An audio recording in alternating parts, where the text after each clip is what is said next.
શ્રી સૌરાષ્ટ્ર પટેલ સેવા સમાજ સુરત તરફથી સુરત ખાતે નિર્માણ થયેલ જમનાબા વિદ્યાર્થી ભવનનું આગામી તારીખ 24/5/2026 રવિવારના રોજ લોકાર્પણ થનાર છે। સુરતના પ્રવેશ દ્વારે 1000 વિદ્યાર્થીઓની હોસ્ટેલ વ્યવસ્થા સાથે અનેકવિધ વ્યવસ્થાઓ સાથે જમનાબા વિદ્યાર્થી ભવનનું નિર્માણ થયું છે। પટેલ સમાજના ડ્રીમ પ્રોજેક્ટ એવા આ ભવનમાં 100 વ્યક્તિઓ રહી શકે તેવા શ્રીમતી રાધાબેન હરજીભાઈ ઘેલાણી અતિથિ ભવન તૈયાર થયું છે। 425 બેઠકની ક્ષમતાવાળું કેશુભાઈ પટેલ ઓડિટોરિયમ તૈયાર થયું છે। કેન્દ્રીય મંત્રી મનસુખભાઈ માંડવિયા તથા રાજ્યસભાના સાંસદ ગોવિંદભાઈ ધોળકિયા કેશુભાઈ પટેલ ઓડિટોરિયમને ખુલ્લો મૂકશે। સુરતના મુખ્ય પ્રવેશ દ્વારે 13 માળ અને 3 લાખ ચોરસ ફૂટના બાંધકામવાળા ભવ્ય જમનાબા વિદ્યાર્થી ભવનના પરિસરમાં 31 ફૂટ ઊંચી અને 9 ટન વજનની ભારત રત્ન સરદાર સાહેબ વલ્લભભાઈ પટેલની કાંસ્ય પ્રતિમા મૂકવામાં આવી છે। રાજ્યના નાયબ મુખ્યમંત્રી હર્ષભાઈ સંઘવી સરદાર સાહેબ પ્રતિમાનું અનાવરણ કરશે। ઉપરાંત 51 ફૂટ ઊંચા સ્તંભ ઉપર રાષ્ટ્રધ્વજનું આરોહણ પણ કરવામાં આવશે। શ્રી સૌરાષ્ટ્ર પટેલ સેવા સમાજ સુરત તરફથી સુરતમાં 1000 વિદ્યાર્થીઓ માટે હોસ્ટેલ સુવિધા માટે ફેઝ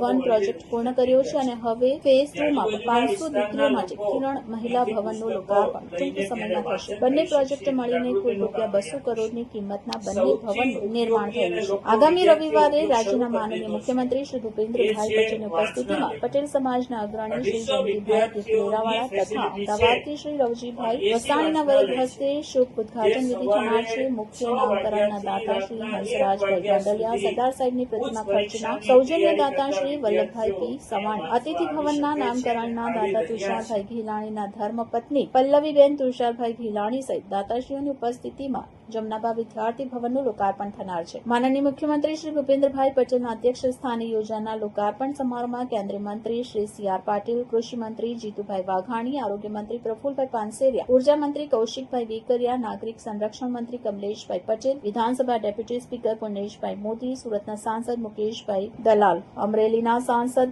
ભરતભાઈ સુતારિયા તથા આણંદના સાંસદ મિતેશભાઈ પટેલ અને સ્થાનિક ધારાસભ્યો સહિત રાજ્યશ્રી અતિશ્રીઓ ખાસ ઉપસ્થિત રહેશે। સમાજના અગ્રણીઓનું વર્ષોથી એક સ્વપ્ન હતું કે વિદ્યાર્થીઓ અને સમાજ ઘડતર માટેનું કેન્દ્ર હોય તેવા ભવનનું નિર્માણ સુરતમાં થાય। સંસ્થાના પૂર્વ પ્રમુખ સુરેશભાઈજી પટેલ અને સ્વર્ગસ્થ ક્રિએટી વાઘાણીના કાર્યકાળમાં સુરતથી કામરેજ જતા મુખ્ય રસ્તા પર જમીનની ખરીદી કરવામાં આવી હતી। 2021માં વિજયાદશમીના રોજ મુખ્યમંત્રી ભૂપેન્દ્રભાઈ પટેલના હસ્તે ખાતમુહૂર્ત અને હીરા ઉદ્યોગના અગ્રણી શ્રી વલ્લભભાઈ એસ લખાણીના હસ્તે ભૂમિપૂજન કરવામાં આવ્યું હતું। જમનાબા વિદ્યાર્થી ભવનમાં શ્રીમતી વર્ષાબેન મનહરભાઈ કાકડિયા પુસ્તકાલય, ગોપીન વાંચનાલય, મૂળચંદભાઈ અમીન ઈ લાઇબ્રેરી, માતૃશ્રી સંતુકબા ભોજનાલય, હરિકૃષ્ણ કારકિર્દી માર્ગદર્શન સેન્ટર ઉપરાંત જીમ, યોગા સેન્ટર અને પ્રાર્થના હોલ સહિતની સુવિધાઓ નિર્માણ પામી છે। નમસ્કાર, શ્રી સૌરાષ્ટ્ર પટેલ સેવા સમાજ સુરત તરફથી સુરતના પ્રવેશદ્વાર કામરેજ રોડ ખાતે જમનાબા વિદ્યાર્થી ભવનનું નિર્માણ થયું છે। આગામી 24/5/2026 ને રવિવારે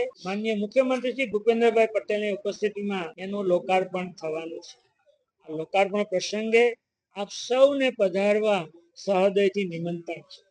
1000 વિદ્યાર્થીની સુવિધા, 100 અતિથિઓ માટેની સુવિધા સહિતની આ જમનાબા વિદ્યાર્થી ભવનનું નિર્માણ થયું છે।